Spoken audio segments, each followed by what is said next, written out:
নমস্কার বন্ধুরা, ব্লগ সুরুচি চ্যানেলের নতুন আরেকটি ব্লগে আপনাদের স্বাগত জানাই। আজ দাদুর ৭৫তম জন্মদিন পালন হবে, তো সেই জন্য দিদি ভাই গেছে মেশোর সাথে কেক আর ডেকোরেশন করার জন্য কিছু জিনিসপত্র আনতে। তো আমি একা একা বোর হচ্ছিলাম, তাই আমি ছাদে গেছিলাম রিলস বানাতে। প্রচুর রিলস বানিয়েছি। এরপর ওরা চলেও আসে।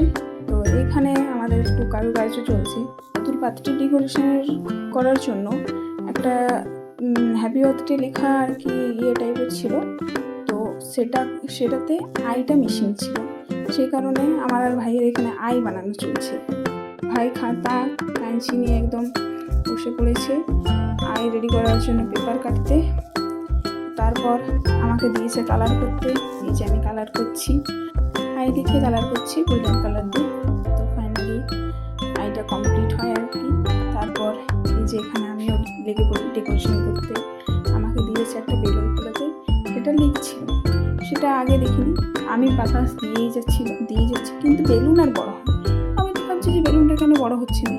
তারপর দেখা যাচ্ছে যে আমি একদিকে ফুলাচ্ছি বেলুন আর একদিকে লিক হয়ে বাতাস বেরিয়ে যাচ্ছে। তো সেটা রেখে দিলাম।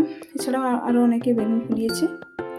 তো তারপর এই যে বেলুন ফুলিয়েছে, আর এখানে ভাই সব কিছু রেডি করছে। যেহেতু আজ খুবই গরম, তার জন্য বাইরেই ডেকোরেশন করা হচ্ছে। গরমের মধ্যে ঘরে কেক কাটা অস্বস্তি, সেই জন্য বাইরেই আর কি প্ল্যান করা হলো। বাইরেই কেক কাটা হবে, বাইরেই ডেকোরেশন হবে, সেই জন্য বাইরেই ডেকোরেশন করছি। তারপর মেশোও লেগে পড়ে আমাদের সাথে, দেখছে যে আমাদের দ্বারা কিছুই হচ্ছে না, সেই জন্য মেশোও লেগে পড়ে। এই যে ভাইকে হেল্প করছে মেশো। তারপর এই যে কোথায় বাঁধা হবে সেটা নিয়ে এরকম ডিরেকশন দেওয়া চলছে। তারপর মেশো দিদিকে বলে যে মেশোর কাজ আছে, দিদিকে ওটা ধরতে বলে। ওই জন্য দিদি যায় এর সাথে হেল্প করতে, আর মেশোর কাজে যায়।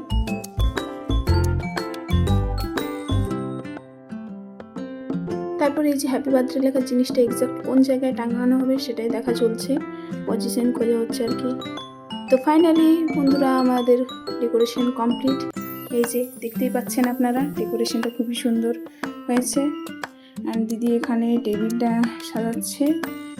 এই যে কেকও রাখা হয়ে গেছে, একদম ফাইনাল ডেকোরেশন রেডি। এরপর দাদু এলে কেক কাটা স্টার্ট হবে। তো আমরা দাদুর জন্য, আমি আর আমার দিদি মিলে দাদুর জন্য একটা ওয়াচ কিনে এনেছিলাম। দাদু আগে ওয়াচ পরতে খুব ভালোবাসতেন, এখন আর ফোন হয়ে যাওয়াতে উনি ওয়াচ পরে ছেড়ে দিয়েছেন প্রায়।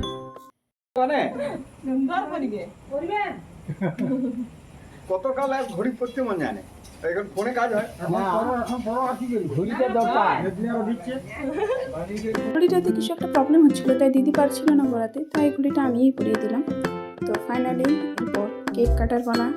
এই যে দাদু কেক কাটার জন্য একদম রেডি। আর সাইডে যারা দেখছেন এগুলো হচ্ছে দাদুর সব ফ্রেন্ড, দাদুর কলেজের ফ্রেন্ড, তারপর দাদুর স্কুলের ফ্রেন্ড, সবাই এসেছিলেন আর কি। তো ওনাদেরকে কাছে পেয়ে দাদুর এই স্পেশাল দিনটি আরও বেশি স্পেশাল হয়ে ওঠে, দাদুর কাছে খুবই মেমোরেবল হয়ে ওঠে। পুরনো ফ্রেন্ডদেরকে কাছে পেয়েছেন, তার জন্মদিনে তারা উপস্থিত হয়েছেন, এটা খুবই বড় পাওয়া, এবং দাদু তো খুবই খুশি ছিলেন। তো এই যে ভাইকে কেক খাইয়ে দিলেন। তারপর দাদু বাকি দাদুদেরকে আর কি, মানে দাদুর ফ্রেন্ডদেরকে কেক খাওয়াচ্ছেন। সত্যি আজকের দিনটা খুবই সুন্দর এবং খুবই স্পেশালভাবে কাটে। এটা দাদুর কাছেও খুবই মেমোরেবল এবং আমাদের কাছেও। এরপর দিদি সবাইকে কেক কেটে দেয়, এবং আমি আর ভাই তো অস্থির ছিলাম কেক খাওয়ার জন্য, তার সাথে খুবই টায়ার্ড ছিলাম, তো সেই জন্য ডিনারের ভিডিও করা হয়নি, করে একদম ঘুমিয়ে পড়েছিলাম। তো আজকের জন্য ব্লগটা এইটুকুই, পরে একটি ব্লগে শীঘ্রই দেখা হবে। তারা ভালো থাকবেন, সুস্থ থাকবেন, আর ব্লগটি ভালো লেগে থাকলে একটি লাইক করবেন।